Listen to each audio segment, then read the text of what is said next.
নিজেকে বাদ দিয়ে কথা বলেন না, নিজেকে বাদ দিয়ে, কথাটা জরুরি, এই কথাটা জরুরি। আমার একদিন একজনে বলতেছে যে হুজুর আপনারা যেরকম নামাজ রোজা করে ভালো কাজ করেন, আমরাও তো মেল মিটিং দেন, দরবার, হ্যাঁ সর্দারি মাতব্বরি করি, মানুষের লগে মীমাংসা করে দেয়, এটাও তো কত বড় সোয়াবের কাজ। তার মানে উনি বুঝাইতে চাইতেছে আমরা এই সোয়াবের কাম করতাম কারণেই নামাজ পড়তে পারি না। আপনি এত বড় সোয়াবের কাজ করার কারণে উনি নামাজের টাইম, পাগল কোথাকার, এটা হইল কথা? এটা কি বললা তুমি? তোমারে বুঝি বলছে আল্লাহ তাআলা যে মেল মিটিং করলে আর নামাজ দুইটা সমান সমান, যে কেউ যদি নামাজ পড়ে তাইলে যেই নেকি, মেল মিটিং করলেও সেই নেকি, কাজে যার যেটা ভাল লাগে নাকি? এইটা নিয়ে কথা ভাই বলেন। এই জন্য বললাম নিজেকে ভুলা না, নিজেকে ভুলে না যাও। ছেলেপেলেরা আপনার নিজেকে ভুলে গেছে, আত্মভোলা হয়ে গেছে। এবং আল্লাহ তাআলার সবচেয়ে বড় অভিশাপ কি? কোনো বান্দার উপরে আল্লাহ তাআলার সবচেয়ে বড় লানত কি? আল্লাহ তাআলা কোনো বান্দার উপরে সবচেয়ে বেশি রাগ করেন, এটা বোঝা যায় কখন? যে আল্লাহ তার উপরে প্রচণ্ড রাগ করছে। এটা কখন বোঝা যায়? যখন আল্লাহ তাআলা কাউকে আত্মভোলা বানিয়ে দেয়। ফাআনসাহুম আনফুসাহুম, মানে একদম সহজ কথা আপনি বুঝবেন। যখন কোনো ব্যক্তি মুসলমান হওয়ার পরেও মোমেন পরিচয়, সে জানে সে মুসলমান, কিন্তু কোনো বন্দিগি, কোনো ইবাদত আমল কোনোটাই তার কাছে ভাল লাগে না, টোটালি সে বিষয়টা বুঝেই না।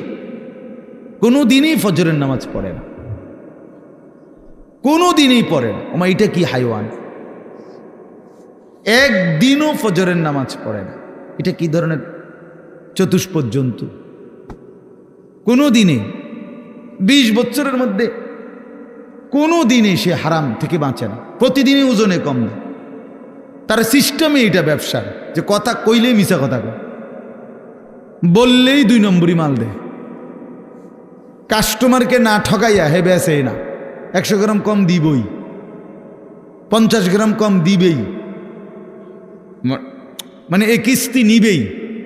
এই যে 30 বছর 50 বছর 40 বছর এভাবে মিথ্যার উপরে, বাটপারির উপরে, সিটারির উপরে, আল্লাহর নাফরমানির উপরে, মহিলা প্রতিদিনই বেপর্দা, ঘরে প্রত্যেক দিনই টেলিভিশন চলে। এর কারণটা কি? এর মূল কারণ হলো এরা আল্লাহ তাআলা এদের নিজেকে ভুলাই দিছে, মানে তার মনে নাই, সে জানেই না আর যে সে যে মুসলমান, তার এই কথা টোটাল মনেই নেই, তার আর মনেই নাই যে তাকে একদিন কবরে যাইতে হবে, তাকে একদিন হাসরের ময়দানে উঠতে হবে। এ কথা সে টোটালি ভুলে গেছে।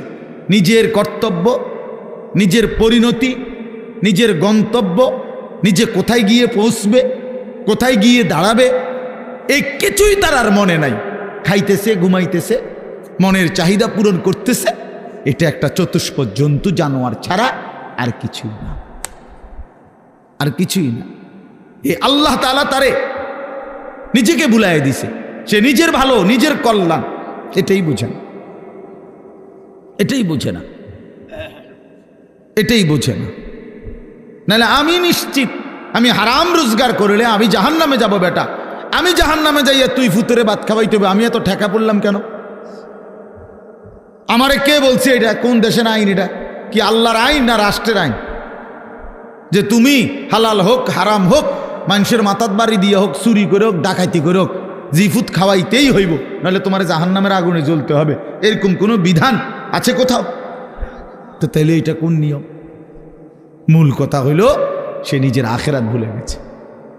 কাল্লা বাল তুহিব্বুনাল আজিলা ওয়া তাযারুনাল আখিরাহ। আল্লাহ তাআলা বলেন, বান্দা আর কিছুই নয়, মূল কারণ তোমরা দুনিয়াকেই প্রচন্ড ভালোবেসেছ, আখিরাতকে ছেড়ে দিয়েছ। আসল কথা হইল তোমাদের কাছে আখিরাত। কেন ছেলেরা নামাজ পড়ে না? কারণ আখিরাত তার কাছে মোটেই কিছু না। কেন হালাল রোজগার করে না পুরুষ?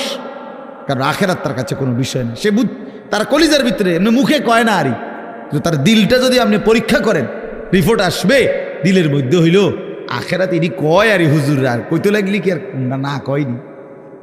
মাতিস না বেটা, মাইক ফাইলি কেডা না কয়? এই গাদ্দারের কলিজার ভিতরে হলো এটা। ও কইতে লাগলে একে কয়, ও হুজুরা গদুর বাড়াইয়াও কয় এই জাতীয় কথা করে টিটকারি মাইরা চা দোকানে উড়াই দিলেন। আরে বেটা, হাসরের মাঠ কি চা দোকান? ফাজলামি করলেন যে আপনি, কার লগে করলেন? কার কথা প্রত্যাখ্যান করলেন? কোরআন শরীফ এই জন্য আছে, জাহান্নামী বান্দা ফেরেশতা যখন জাহান্নামে ফেলবে, ইজা উলকু ফিহা, যখন নাফরমান বেঈমানকে ফেরেশতারা জাহান্নামে ফেলবে, সামিউ লাহা শাহীকাও ওয়া হিয়া তাফুর, দুনিয়ার আগুন যখন প্রচন্ড গরম হয় তখন টকবক করে আওয়াজ করে, ভীষণ আওয়াজ। এই জাহান্নামের প্রচন্ড গর্জন, সমুদ্রের ঢেউয়ের গর্জনের মতো জাহান্নামের আগুনের উত্তাপের গর্জন ওই নাফরমান শুনতে পাবে আর দেখতে পাবে। তাকাদু তামাইয়াজু মিনাল গাইজ, রাগে ক্ষোভে জাহান্নামের আগুন যেন ফাইটা যাইতেছে। এত তীব্র আগুন, এত তীব্র আগুন। এই প্রচন্ড আগুনে একটা মানুষ তাকাইয়া দেখবে যে কি প্রচন্ড আগুন। হাদিসের মধ্যে আছে, আল্লাহ নবী সাল্লাল্লাহু আলাইহি সাল্লাম বলেন, জাহান্নামের আগুন এতটা গরম যে আগুনই এক অংশ আরেক অংশকে খাইয়া ফেলে, গিল্লা ফেলে। এই প্রচন্ড আগুনের মধ্যে জাহান্নামীকে ফেলবে, সে চিৎকার করবে আর ফেরেশতা তখন ধমক দিবে, আলাম ইয়াতিকুম নাদির, এই বেঈমান, তোরে কি কেউ জাহান্নামের ভয় দেখায় নাই? কোনদিন কি জাহান্নামের ভয়ের কথা শুনো নাই? কেউ কি তোমাকে ভয় দেখায় নাই? কোরআন শরীফে আছে, জাহান্নামী বান্দা তখন বলবে, ক্বালু বালা, অবশ্যই বলেছিল ফেরেশতা ভাই, মিথ্যা বলে লাভ নাই, আমার কাছে বলছিল।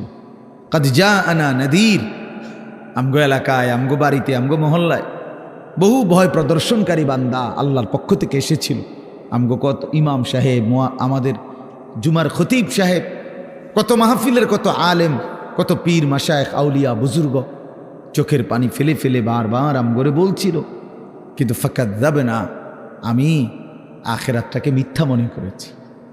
আমি মনে করছি এটি হইতো না, আমি মনে করছি এটি হইতো না। বুঝলেন না? অকুলনা মা নাজ্জালাল্লাহু মিন শাই, এবং আমি এটাও বলছি, যারা বলতো ওই হুজুর মোল্লাদেরকে আমি বলছি, মা নাজ্জালাল্লাহু মিন শাই, এগুলো আল্লাহ নাজিল করে নাই, এসব কথা এটি তোমরা বানাইয়া কর। সরাসরি কোরআন শরীফ, ইন আনতুম ইল্লা ফি দালালিন কাবীর, কয় যে আমি বলতাম যে তোমরাই ভুলের মধ্যে আছো, তোমরাই ভুলের মধ্যে আছো। দুনিয়াও বুক করলা না, আখিরাতেও গিয়া দেখবা কিচ্ছু নাই, খাইবা ধরা। আমরা ধরা খামো, তাই নিয়ে লাভে আমরা ধরা খামো, উনি বুঝছে আমরা ধরা খাবো। তো এই জন্য আমি এটা ভাবছি, আহা, নাফরমান জাহান্নামী তখন ফেরেশতাকে বলবে, ওয়াকালু লাউ কুন্না নাসমাউ আও নাআকিলু, হায় বন্ধু, হায় ফেরেশতা ভাই, আমি যদি সেদিন দুনিয়াতে একটু শুনতাম মনোযোগ দিয়ে, অথবা বুঝতাম বিষয়টা নিয়ে ভাবতাম, একটু ভাবতাম, মা কুন্না ফি আসহাবিস সাঈর, তাহলে আজকে আমি জাহান্নামী হতাম না। আসলে আমি বিষয়টারে কোনো পাত্তাই দেইনি, পাত্তাই দেইনি। বুঝেন নাই কথা?